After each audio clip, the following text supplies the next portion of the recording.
What does spirituality really mean in recovery? And do you have to be religious to be spiritual? This is a heartfelt and wide ranging conversation where we are joined by three of our good friends, Matt, Corina, and Jamie, for an honest, down to earth exploration of how spirituality shows up in our sober lives. From Buddhist philosophy and Bible stories to daily rituals and unexpected symbols of peace, we all share our unique paths towards meaning, connection, and healing.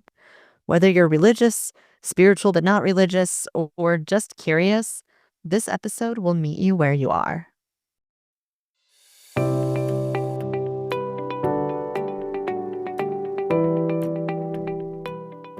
Welcome to Through the Glass Recovery Podcast, where we believe that connection is the opposite of addiction, vulnerability is the antidote to shame, and that recovery isn't just rewarding, but it's also a lot of fun.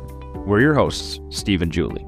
Listen as we get together with friends to shed light on the hard things, talk about the other side of addiction, and how we create a life so full, there's no space left for alcohol.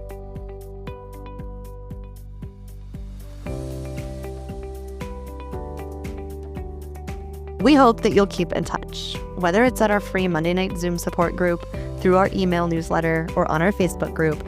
We would love to hear how you're doing, what you've been up to, and of course, the chance to support you wherever you are in your recovery journey.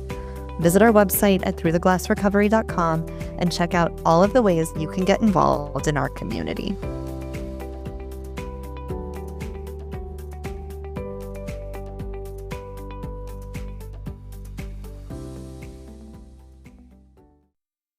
All right. Welcome, friends. Welcome, listeners. So happy to be spending this time with you today. We have some of our regulars here. This is like sitting down with old friends, which I always love. It is so cool how we get to meet new people all the time. And it is also so cool just to like come to this space where we feel like it's like home. So thank you to all three of you for being with us today. We're going to do introductions because while we know you guys, a lot of our listeners might not. So we will just start fresh and start at the beginning. Matt, I'm going to let you go first. Once again, going first. Matt Shambo. I am 40 years old. I'm from Burnt Hills, New York. Tonight, coming from Aberdeen, Maryland. We're down here for my son's baseball tournament. So yeah, I'm a father of two. My son's 11. My daughter will be 8 in June. And I am 797 days sober. Fantastic. Really cool. Thank you so much for being here and making it happen. Always. And next is Miss Corina. Hey guys, thanks for having me. It's good to see you again. And you're right, it is like it's a reunion. Yeah. I'm Corina. I live in the Lower Mainland in BC. I am I'm 1 month short of being 3 years sober. Right. Yeah, I'm counting down the days to that big 3-year mark. That's going to be a big one. And I live here with my pastor boyfriend, so it kind of ties in with the spirituality. And our 2 cats and dog, and I'm a grandma. And I have 2 grown daughters who are living in the east coast of Canada. So we're on coast to coast. That's got to be rough sometimes, huh? Oh, wow. It's like, well, I don't know what it is in miles, but it's over 3,500 kilometers. So it's like a different country. But Right. Yeah. Pretty much. yeah, I just got back from visiting them, so it's great. Oh, good. I'm glad you all go. Got my fix. Perfect. Well, thanks for being here. Really good to have you back. It feels like it's been a little bit. So, and last but not least, we've got Jamie. Hi. So good to be back. I think this is my 4th podcast. I love this. And this was the topic I wanted. So I'm super excited and really grateful to have been invited to talk about it with all of you.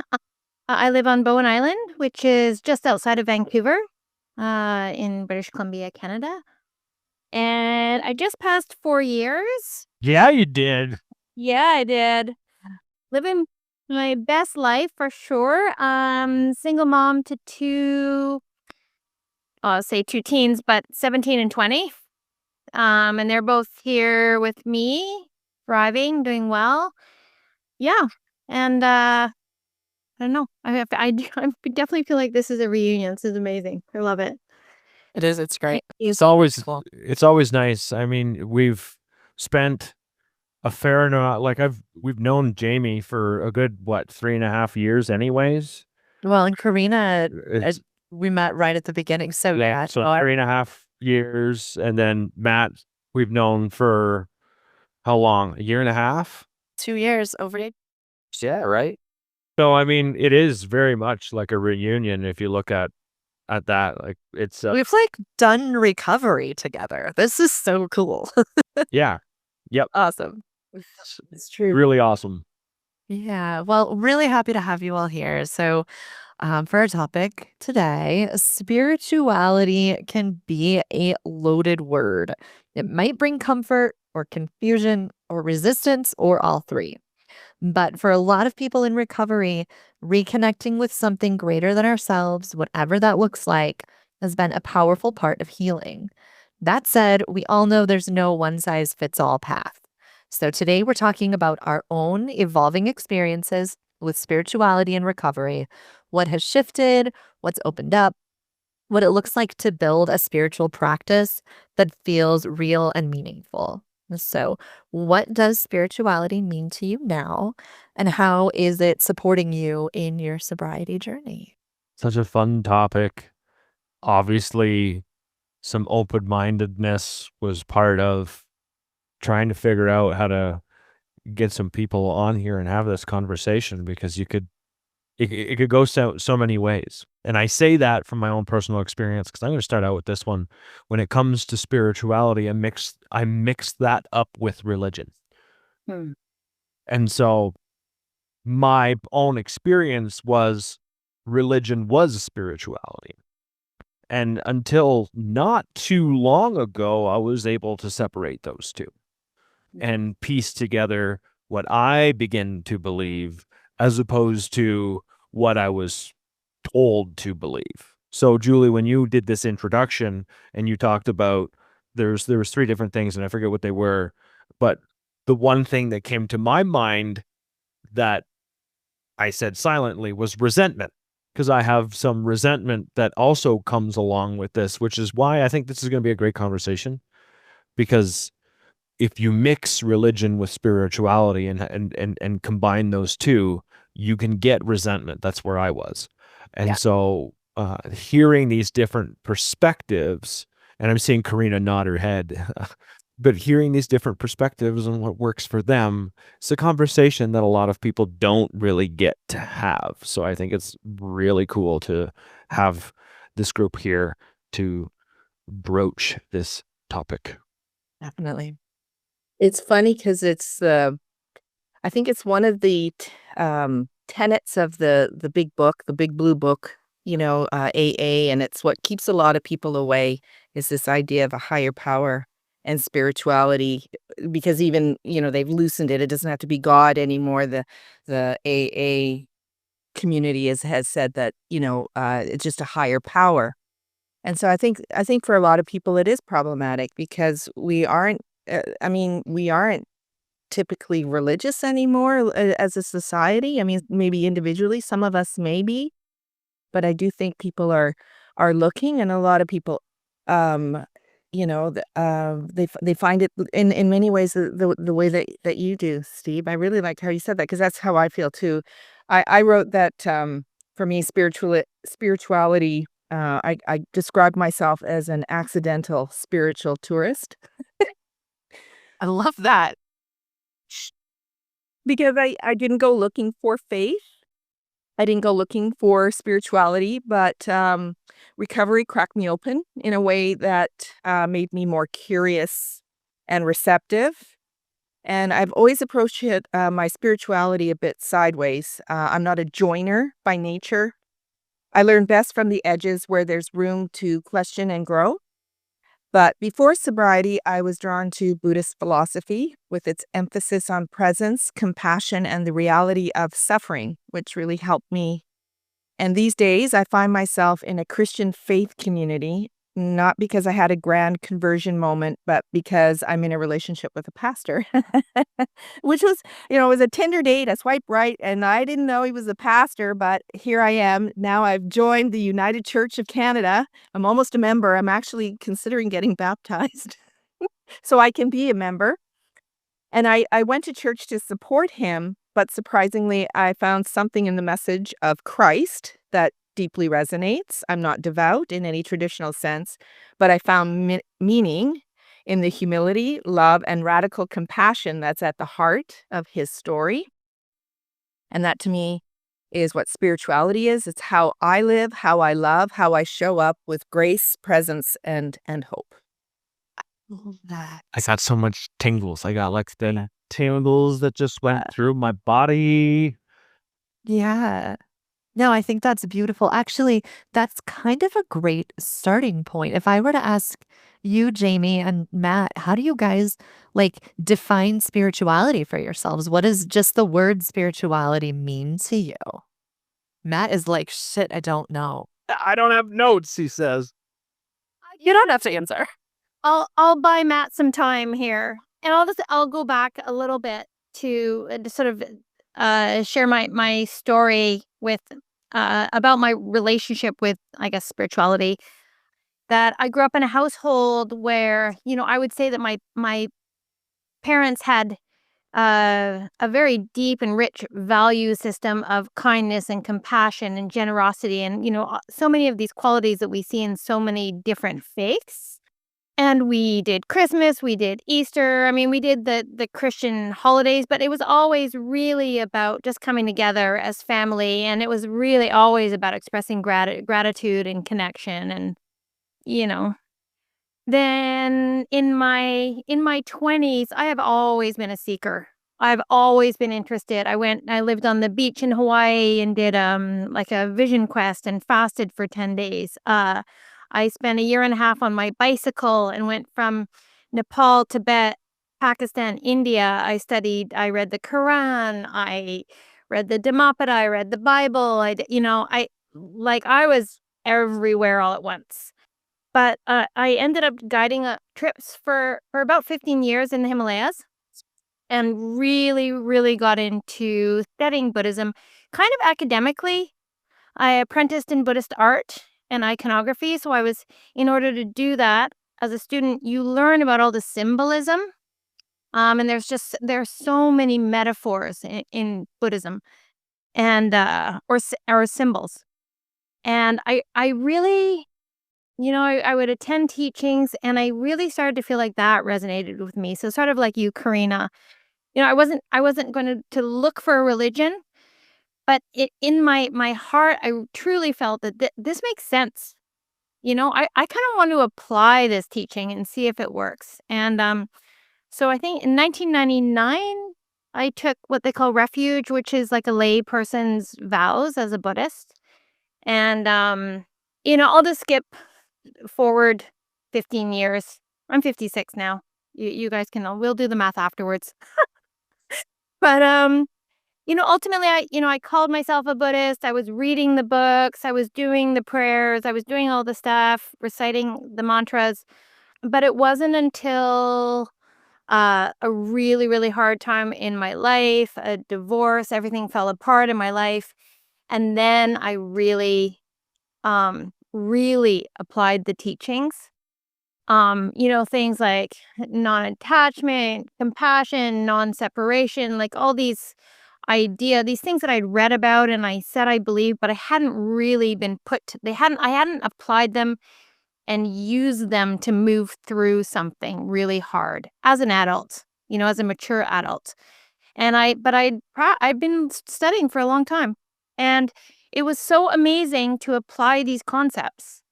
And without going into all of them, to actually come out on the other side and feel like that worked. That worked. And I see it more of a way of moving through the world. So my spirituality is really about accessing what I'll call the divine, higher power, whatever it is. Accessing that in your we'll call it your mundane, your daily life. So how do you access the divine when you're washing the dishes? How do you make that a rich experience? How do you make sitting at the bus stop with someone a rich, deep, meaningful experience? How do you bring joy to every aspect of your life and to the lives of others? And so that's what Buddhism has brought to me. And so it may be considered an organized religion, but I see it as a lens through which I can operate. I can see the world and operate in a way that serves me and serves all sentient beings. Ultimately, I think that's summed it up. A lens through which you can see the world. I think that is well said. And I think that no matter what someone's faith is, your version of that is a lens through which you can see the world and also make some sense of the world. And I think that that's really powerful. Matt, do you have anything? Did you come up with any thoughts? If not, it's totally okay. Like, no, just bringing stuff on you. No, I just kind of collected some thoughts here quickly, and I feel like I have a very simple approach with spirituality, right? Because I'm definitely going to separate it from religion, and I really look at it as symbols that show me I'm doing the right thing. And great example of this was actually yesterday. So April 11th of 2022 was when I went from care and recovery to release recovery, sober living. And at that point, like, I was buying in on everything, and I thought that was going to be the start to getting sober. Unfortunately, I relapsed, then got sober in 23. But every day I would walk in the morning, listen to music, and I'd walk and get up early and walk. And the song "The World I Know" from Collective Soul, like, that would always come out a lot. And I'd listen to it, I'd walk, and I'd cry, and it just reflect on where I was in my life at that time. So yesterday morning, I get up and I go to the Y to work out, put on my playlist, and it's the first song to play. And it comes on. It's like this wave of emotion of where I am. It's 3 years later now in my life, and just like how good my life's gotten. I've had a lot happen recently, and again, it's just like it's just something's telling me that you're doing the right thing, and things are going to be okay. So then yesterday, packing the car, because like I said, I'm down here in Maryland for baseball. Go in, and I'm just going through playlist, and the one that I select was called Release Radar. And it was because there was an Andy Grammer song that was showing there. I love Andy Grammer. I love the message he had in his music. And then when I looked at what the playlist was called, I saw that, and I was just like, again, like, this just emotional like wave came over me, like this sense of peace, and throughout the last 2+ years, I've had these moments, and I just don't question them. I just, again, believe it is something beyond me telling me you're doing the right thing, everything's going to be okay. And like, it's just always, it's just this peace, this calminess that I get. And it just happens sometimes when I, really, really need something. And, some people out there may just say, oh, you're just looking for something, so you take anything. And I don't believe that, because the coincidences are just like, it can't be a coincidence like that happens, right? So, like I said, as I was sitting here collecting my thoughts, like, I just think about yesterday, what yesterday means to me, and what happened yesterday was just, unbelievable. So, Matt, you're talking about stuff, and I'm reliving thoughts and experiences. And whenever it comes to faith for me, it's an interesting journey, because I don't know that I can really quite define that yet. But I can say, like, Matt, you mentioned coincidences. And there's things that happen in your life that are this crazy series of events that you're like, how in the fuck, shit's impossible. Right? There's no way that this lined up the way that it lined up without some sort of, Jamie, like divine experience intervention or somebody saying, you finally put all the work that you needed to do into it, and you believed enough that you've gone past the hard, and here's your reward for it. I'm going to give an example of this. And this is when I moved here. Trying to find an apartment in this town is extremely hard. Trying to find an apartment in this town when you don't have a credit rating is even harder, because I moved from Canada to the US. So I need someone to have faith in me that I'm going to show up in the way that they need me to show up as a good tenant. And so I said, okay, I just have to show up and try. I've got to go to the place. I've got to talk to the people. I've got to be as real and authentic as I can be. I'm not going to go begging. I'm just going to show up and be real. And it starts getting down to the wire. Like, you fail. It doesn't work out. That's not meant for me. I fail. It doesn't work out. That's not meant for me. And I go and I continued to go the extra mile each time, only for it to not work out. And I'm going, I just need to keep trying. And so I show up at this place, and I get a phone call from Julie, because now she's on the Colorado Trail and needs to get picked up because her knee hurts. But I have this showing at a house that's up for rent, and I'm starting to run out of time as well to find a place. But so I'm like, okay, I'll come pick you up.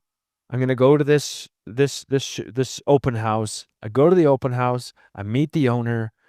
I'm one of like 40 people that go through this place. And I have a quick conversation with the owner. I look at it. I'm like, this place is great. I don't beg. I don't say this place is perfect for me. I don't do any of that. I'm watching all of this stuff happen. And this idea comes through my mind going, why don't I ask? How do I separate myself?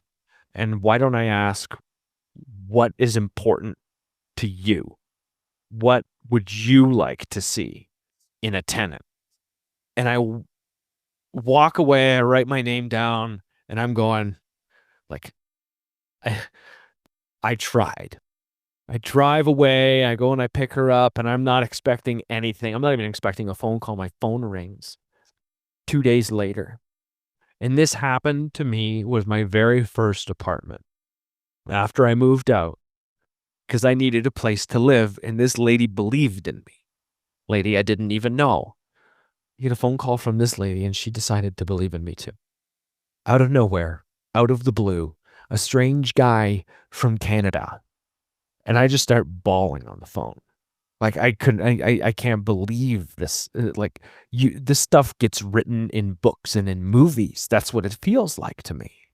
And that's how I know I need to keep continuing to have some sort of semblance of faith, because that had nothing to do. That had everything to do with me just putting in effort and showing up, and then just call it divine, trusting it, and that sort of kind of divine in intervention.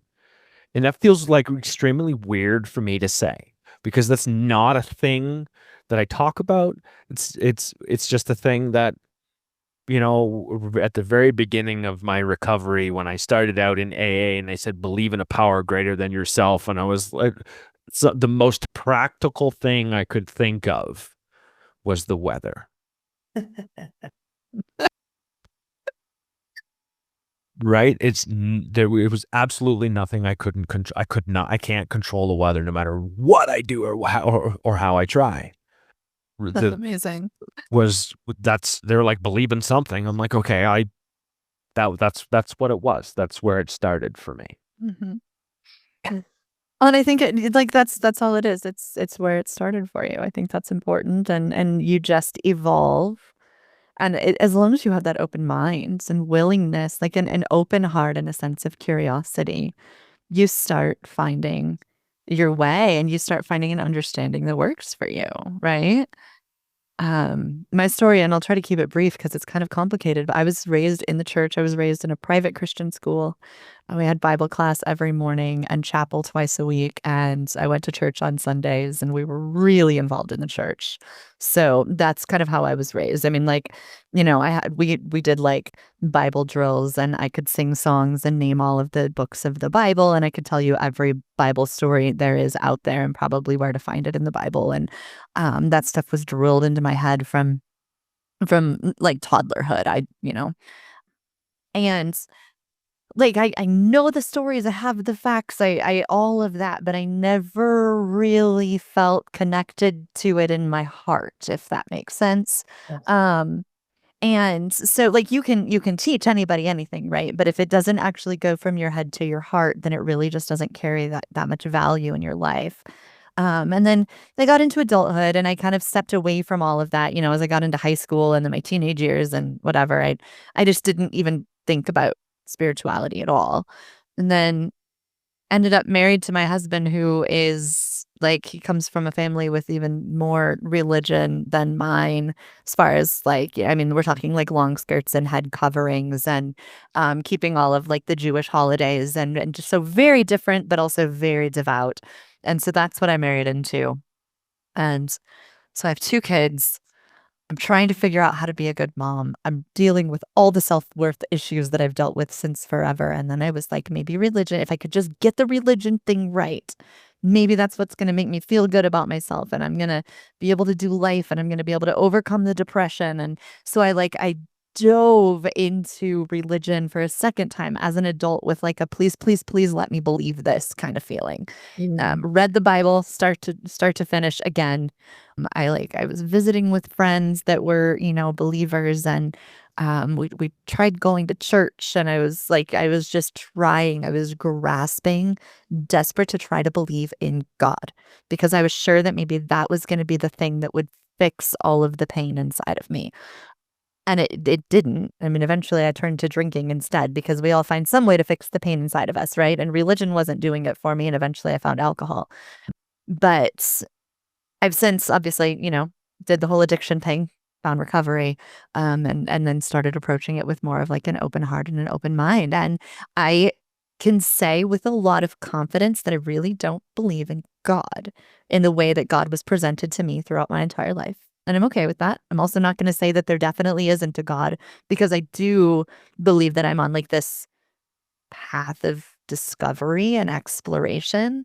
But I was hiking one day and I was hiking out in the desert. I live in Colorado, very historical area when it comes to like the Utes and the natives and the pioneers and just so much rich history in the places that I'm walking. And I'm thinking about all of the all of the people who have passed through here and all of their life experiences and how like I mean they're blips on the world radar, right? Like every life. And so I kind of like I was I don't know, I was in my own head. I was wandering for miles, but I brought it down to spirituality for me is recognizing how very insignificant I am in the broad spectrum of the world and its history, and yet how much impact every action that I take can actually have on the people around me and how great that ripple effect is. And so it's like it's the meshing of those two. And I can sit comfortably just in that. And I don't think that's anybody else's definition of spirituality, but that's where I've landed for right now. And I'm okay with it. I'm really good with it. And then I just continue to see what comes into my life and I explore it with an open heart and an open mind. And I'm definitely very willing to be shaped at this point. And I can do it from a place of authenticity and knowing my own values instead of having somebody force feed it to me like I did when I was little. So that's where I'm at. And that's my definition, I guess, of spirituality. So, Yeah, I would say another. no, go ahead. I was just gonna say, like another way that I guess I practice like spirituality is every morning when I wake up, I ask for guidance, kindness, patience, and understanding. I try to do it before I get out of bed. If not, I try to do it before I have an interaction with anybody. And even if I forget at that point, at some point, like when I do, I always say that or ask for that. And I really do. I do see a difference in the way that I interact with people throughout the day when I'm consciously, saying that and paying attention to it and meeting it versus days that I forget to do it and times that I forget to do it. Because sometimes just I'll be going into a meeting at work or something like that, and I will just ask for that to help me with things. And even more recently at night, I just say thank you, for helping me navigate the day. And it's not again directed as a religious thing or towards necessarily, God, even though I do believe in God, but it does help me kind of stay grounded with an intention to, navigate the day.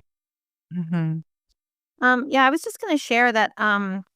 So 2 hours before I came on here, I just returned back from 48 hours with a friend who is, I'm going to use the term on a journey with cancer. I'm using her words. She and I go back 21 years. We met in Kathmandu. She's also a Canadian, just an amazing woman. And she said, I want to go away on a spiritual retreat. Can you recommend anything? And we were looking, and she said in the end, she said, will you just go somewhere with me for 48 hours? And I said, of course. And we just went up to the Sunshine Coast. And I'm gonna have to really boil this down, but to some nuggets. And if we have time later, I'll talk about my crazy synchronicity story with signs from the universe. But um, I think that a big part of the sort of cross sectioning of religion and spirituality and uh, is our relationship to death and either where we're gonna go, how we're gonna be judged, if you believe that, whatever it is, karma, all those things. So that's really kind of in my mind right now. It was my friend did traditional chemotherapy. Within 3 sessions, it had metastasized. It was in 4 different parts of her body. Um, she now has. She found out in the end of November. She now has the same markers that I have. She has healed so quickly. It is shocking how quickly she's healed. It's a miracle. And she did, I say traditional Western treatments. She has been so intentional about, the people she's spending time with, the energy she has around her. There's a lot of people who don't even know because she's been so intentional and clear. And so a lot of our conversation over the last 48 hours was about death, relationship to death. And one of the core concepts in Buddhism is impermanence. Mm. And that everything is impermanent. Everything will eventually go back into the ground. We are all in these physical bodies, we are all going to die. Well, unless we discover something really fast, but we're all there's going to be an end.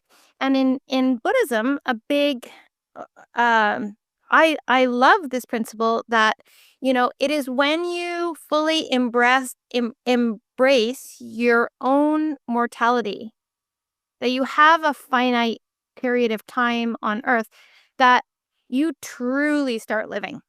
Mhm. And we hope to live to 80. My dad's almost 90. We hope to live to 110. And my friend and I were joking. Well, we could go out for a swim and get, swept off by to sea. You know, we could get hit by a bus tomorrow. We never know. So because we never know, it's not living in a state of fear or it's a positive thing in that you learn to value the time you have and every moment you have. And that for me ties very much into recovery. Because how do I want to spend my days? How do I want to show up with my kids? This is precious time. every moment is precious. So do I want to spend that hungover? Do I want to spend all my money traveling, or do I want to spend my money? And I do. I'll answer that for you. Do I want to spend my money on booze? You know, do I want to be present for my kids? Absolutely. So really, em- you know, embrace accepting your own mortality means fully embracing life, and embracing life is ultimately what recovery is, right? You're embracing your own life again. So Mhm.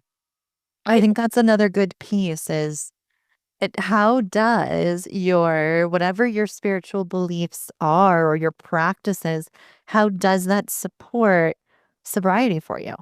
What does that look like? I just want to show Jamie this. I don't know if you can see it. Sunshine Coast vibes. just came back, literally 3:30. I got this in, it's a coffee shop in Gibson. It's so funny. Yeah, no, I think there is a lot of intersectionality with recovery and spirituality. Like you said about the impermanence, but also to use the word that is used in Buddhism, but also relates to Christianity and a lot of faiths, is the idea of suffering. Like we are not exempt from suffering, and so how do you navigate that reality?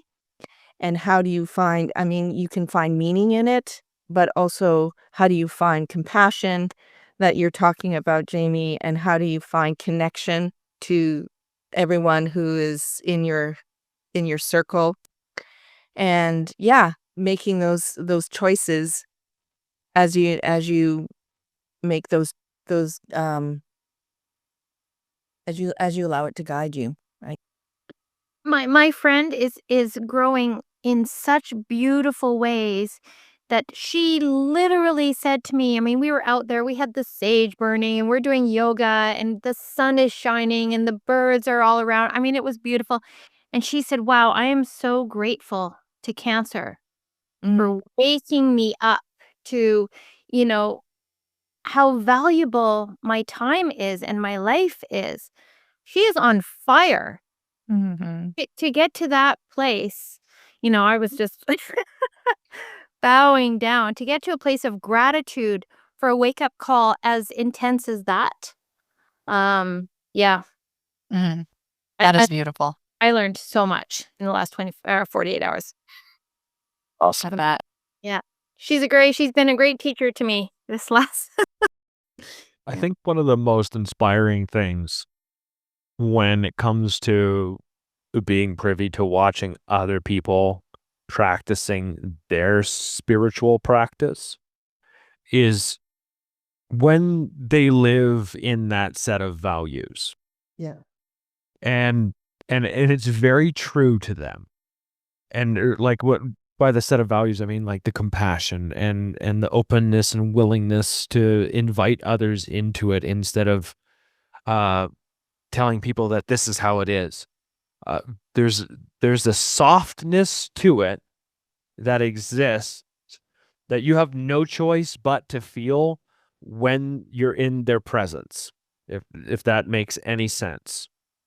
Mm. And regardless of whether I believe in it or not, or if it's a faith that that I am unfamiliar with, or it's not something that I attach myself to, it's still inspiring to watch someone in that space practicing that belief to a point where it's not just belief, it's faith.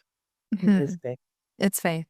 And it's watching somebody who is so fully aligned with their belief system and their Mm. faith and everything that is a beautiful thing. And it does not matter what version of faith that is.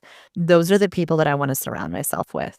Are the people that are just living so fully in alignment that like you can feel it just standing near them, that they're comfortable with who they are in this world in whatever version of faith they're practicing. It's a really beautiful thing. Matt, are you holding on to something over there? I feel like you're like No, I'm just taking this all in. Okay, all right. I just want to make sure I give you a little bit of space.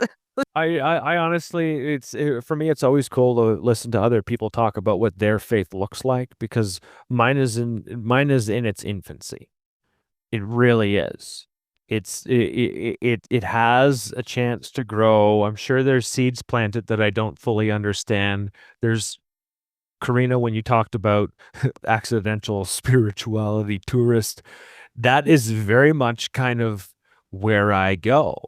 When Jamie talks about Buddhism and these beautiful experiences, my mind perks up because it's interesting.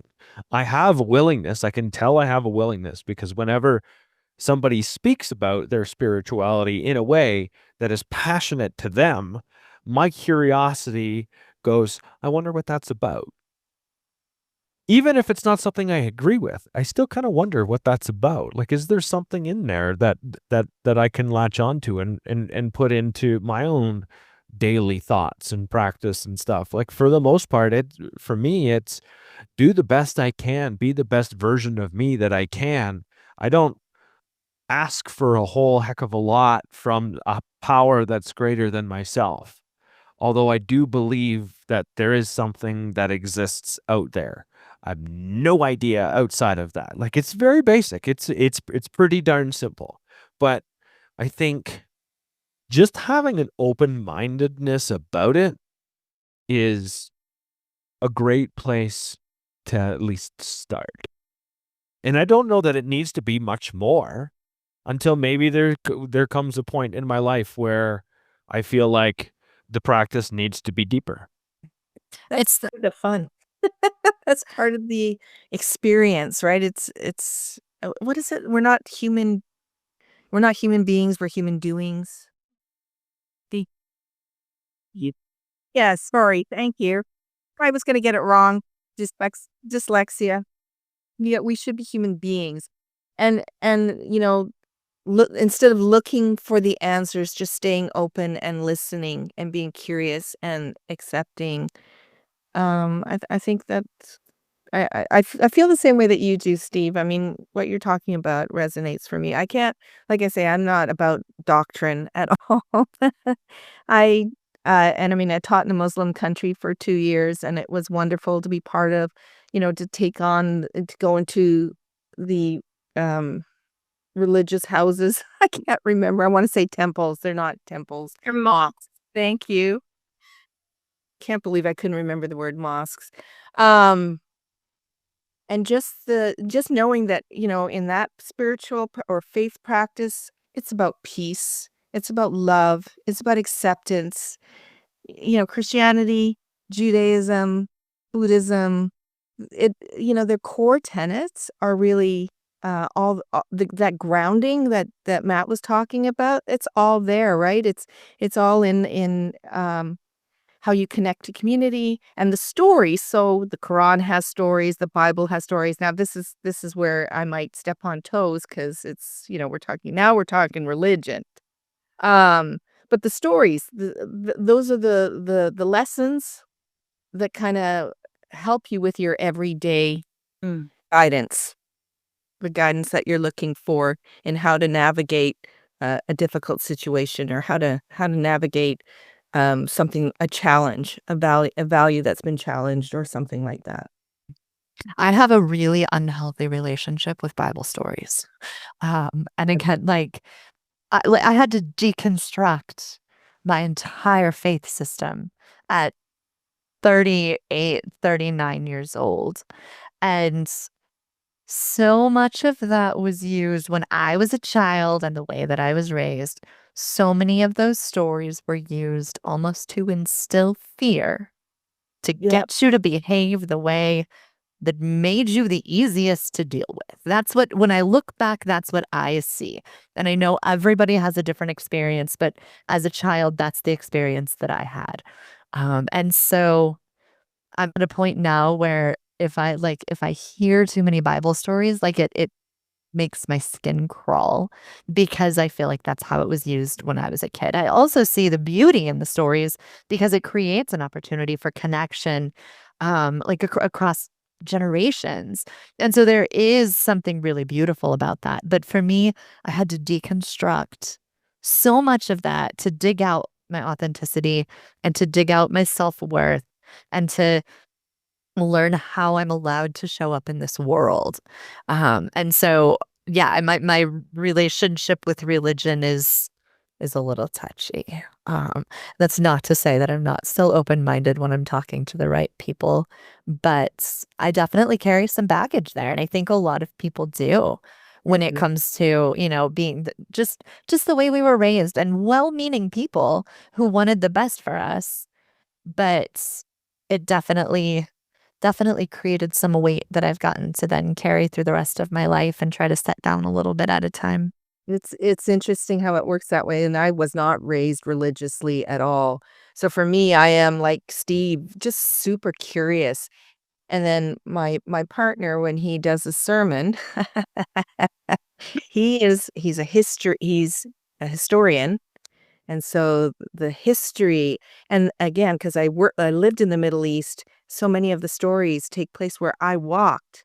So the history versus the spirituality. I've been to Ephesus, I've been to Cappadocia, I've been to, Egypt, obviously, that's where I live. So to me, it's just piecing these historical elements and then, the actual spiritual part on or the lesson of the stories.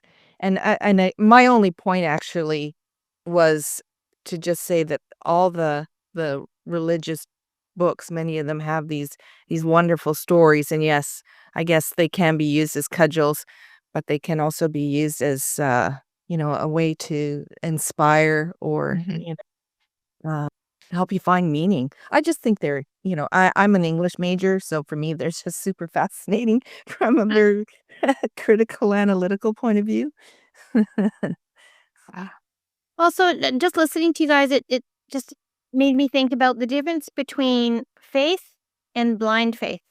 Mm, And there's, following because you've been told to follow because this is what our family is, versus, wow, that really resonates with me.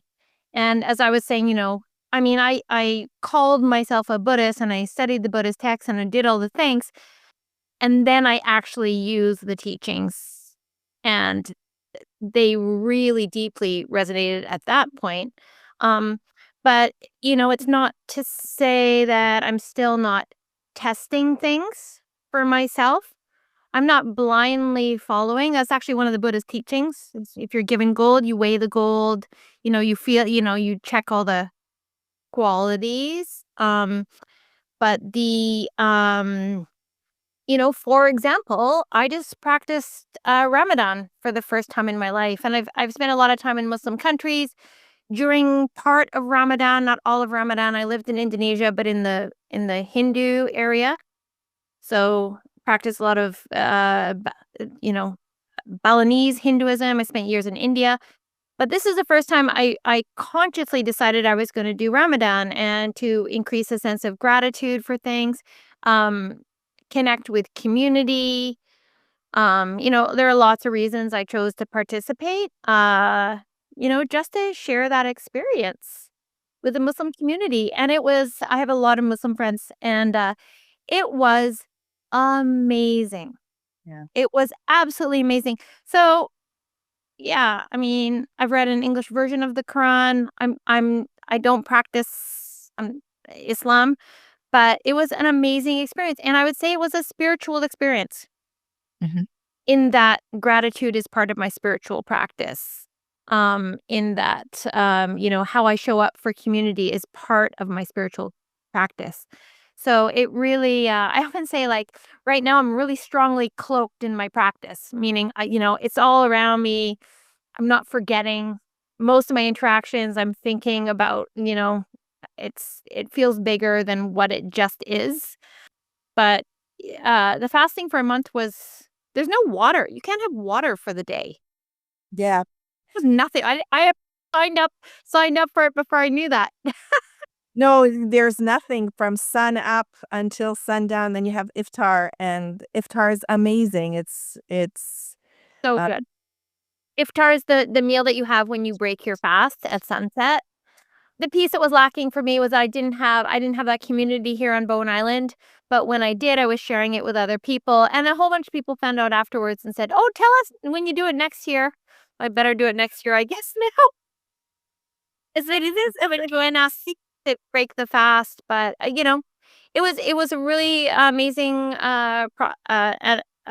practice in self-discipline. Yeah, isn't that in the way in so many spaces as well? It is discipline, service, community, humility, gratitude, all those things that we hold near and dear. And I just think that's so what a great way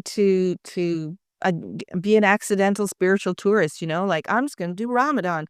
I I'm just gonna I'm gonna try Buddhism, it's like trying on, but in many ways the tenets are the same. There's always those things don't really change. The gods change, the prophets change, the stories change, but the root of it is similar, always similar.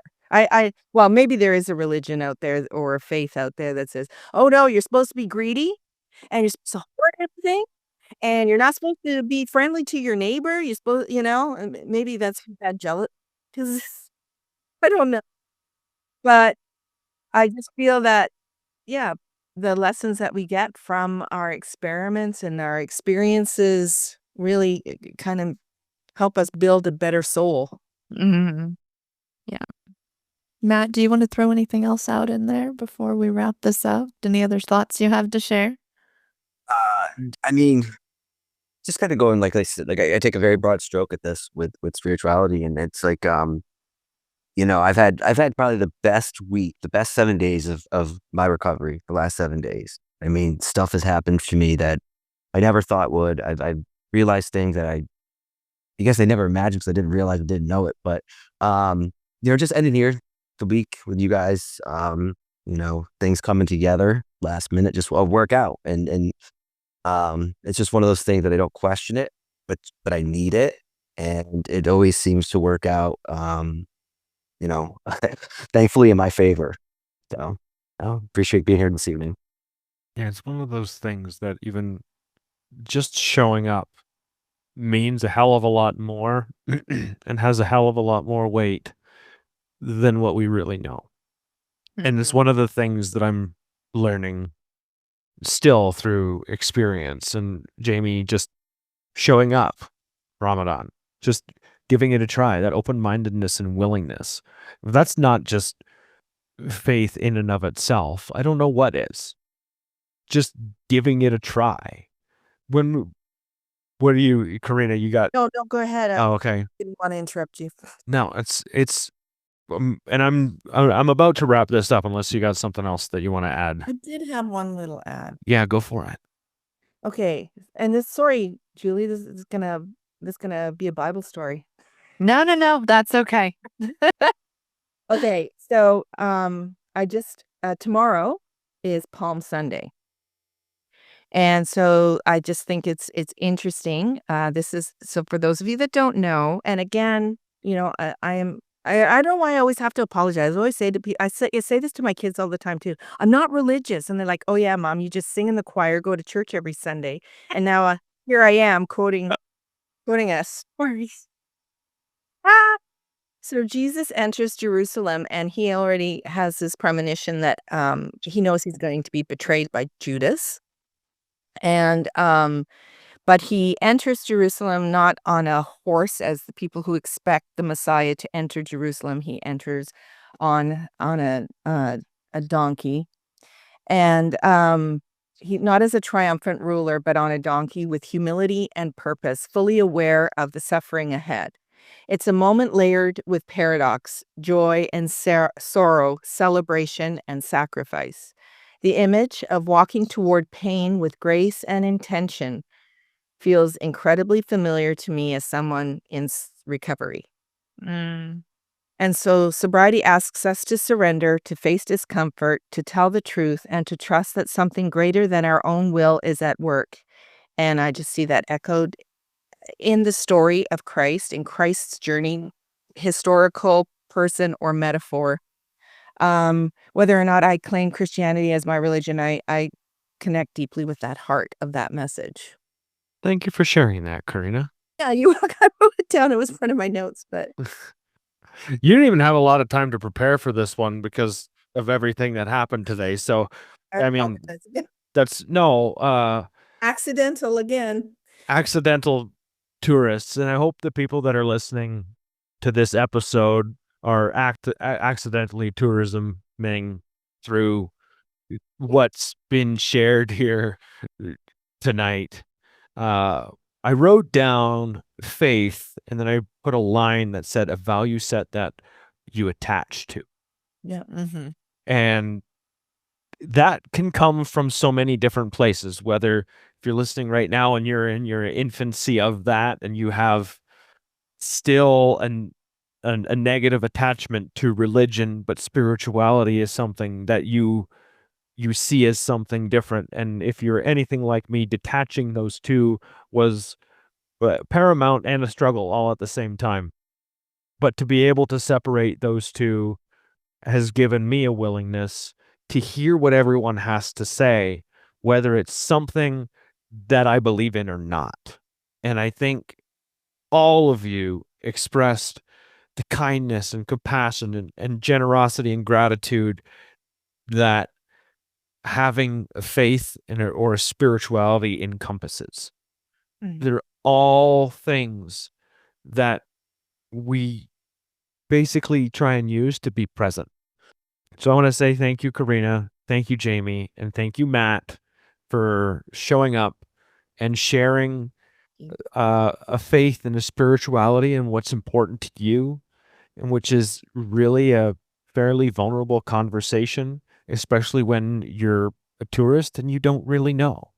And like I think it's really hard sometimes for people to say, you know what, I don't know what this looks like to me, but I'd like to believe in something still. Mhm. You know what I mean? Like that's a tough thing when you could be surrounded by people that are fairly strong in their spirituality. And the cool thing is when you put yourself in a spot, now I'm going to go on a mild rant before I end this, but when you put yourself in a spot with people that are openly spiritual, it's just like going to a gym, and I'll use this for my own personal experience, and sucking. Those people that are good at that, and if you ask them for help, they are willing teachers. Mm. And that's why I'm using that as an example, because that's what's happened with me. I've asked them for help, and because it's something that they are passionate about, they're willing to teach it. And whether it works for you or not, it's not something that bothers them.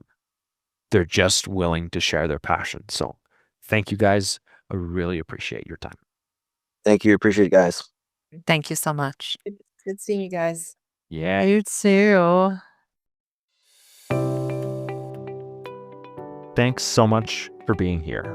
This podcast would not be here if it weren't for every amazing guest and every single listener that shows up each and every week. We're grateful for every one of you. Thanks for being a part of Through the Glass Recovery Podcast.